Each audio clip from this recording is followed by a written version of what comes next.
Comment maîtriser la distance physique avec son candidat?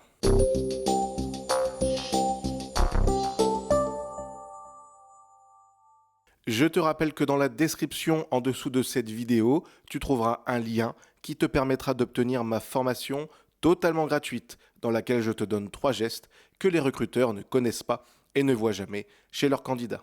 Alors comment maîtriser la distance physique que l'on met avec son candidat? C'est ce qu'on appelle la proxémie en sciences. Ce terme proxémie a été mis à jour par Edward Hall. Voilà, je vous montre sa photo. Il est là, Edward Hall. Et donc la proxémie, il a travaillé dessus en 1963. Cette proxémie, vous avez un petit schéma qui vous montre un peu ce que c'est. Cette proxémie donc serait divisée en 4 cercles, en 4 sphères. La sphère intime, la sphère personnelle, la sphère sociale et la sphère publique. Et selon les études d'Edward Hall, il semblerait que la sphère intime, par exemple notre conjoint, notre conjointe, on serait dans une sphère autour de 45 cm. Bon.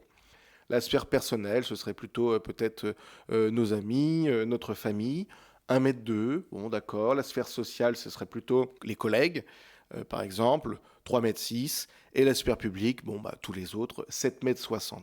Cette proxémie, ce schéma que vous voyez, ça fait partie un peu de toutes ces connaissances un peu faciles, un peu stéréotypées, comme le croisement des bras, comme la direction du regard, comme les 3 V d'Albert Mehrabian. Ce sont des choses assez simples à transmettre, des choses assez simples à comprendre, mais qui, dans la vie de tous les jours, concrètement, ne fonctionnent pas. Déjà, première chose, ces sphères sociales, intimes, personnelles, publiques, en fait, elles sont très, très, très culturelles. Vraiment très culturelles. Donc déjà là-dessus, on ne peut pas mettre des sphères avec des centimètres et des mètres aussi précis. Ça ne fonctionne pas d'un pays à l'autre. Deuxièmement, il faut que la personne soit en face de soi pour éventuellement mettre en application ce schéma.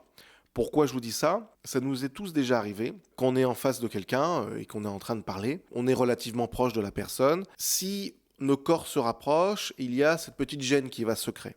C'est naturel, il n'y a pas de problème avec ça. Mais étrangement, si vous gardez cette même distance avec cette personne-là et que vous vous mettez l'un à côté de l'autre, ou alors un peu en quinconce, d'un coup cette gêne va disparaître. Quand on est assis l'un en face de l'autre, alors que ce soit au restaurant ou même avec des collègues au travail, quand on est l'un en face de l'autre, il y a toujours ce truc un peu protocolaire, un peu froid qui s'installe. Alors que si on est assis l'un à côté de l'autre, la dynamique, elle change complètement. Moi, je sais que quand je vais au restaurant avec ma femme, les meilleurs moments, c'est quand on est assis l'un à côté de l'autre et non pas l'un en face de l'autre. Il y a quand même une règle d'or chez l'être humain, c'est que on n'aime pas trop se regarder dans les yeux. Les êtres humains n'aiment pas trop se regarder dans les yeux. C'est difficile à tenir. Généralement, il y a des gens qui sont à l'aise avec ça, mais globalement, on est assez mal à l'aise avec le fait de regarder l'autre dans les yeux. Ce qui fait que quand on est l'un en face de l'autre, d'un coup, ce processus s'active et on est un peu obligé de regarder l'autre dans les yeux et ça devient gênant, donc on regarde à droite et à gauche. Alors que quand on est assis l'un à côté de l'autre, pouf, ce processus se désactive, on n'est plus obligé de penser à regarder l'autre et ça fait une gêne en moins. Donc qu'est-ce qu'il faut garder en fait de cette proxémie? Premièrement, ce schéma, ça ne fonctionne pas. Deuxièmement, pour rendre cette proxémie agréable, il faut se mettre l'un à côté de l'autre.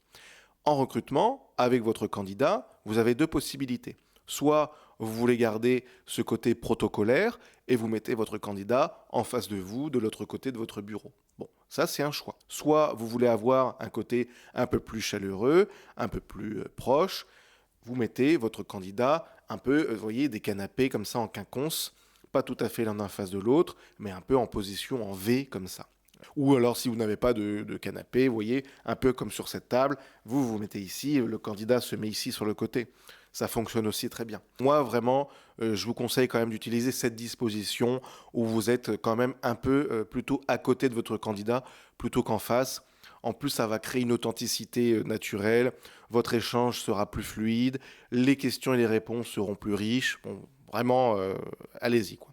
Il y a une petite étude qui a été faite en 1993 sur l'impact de la distance vis-à-vis de notre appréciation sur une image ou en l'occurrence dans l'étude, un idéogramme. Et il se trouverait, en tout cas c'est ce que démontre cette étude, quand les participants regardent une image ou un idéogramme avec les bras pliés comme ça, donc c'est-à-dire proches d'eux, ils vont apprécier davantage l'œuvre que s'ils regardaient cette image avec les bras tendus, donc avec l'image loin d'eux. Il semblerait quand même que cette proxémie, cette distance que l'on met soit avec des images ou avec un être humain, ait quand même un impact. Je publie une vidéo par semaine à destination des recruteurs, donc n'hésite pas à t'abonner pour ne pas rater ma prochaine vidéo. Et je te dis à la semaine prochaine.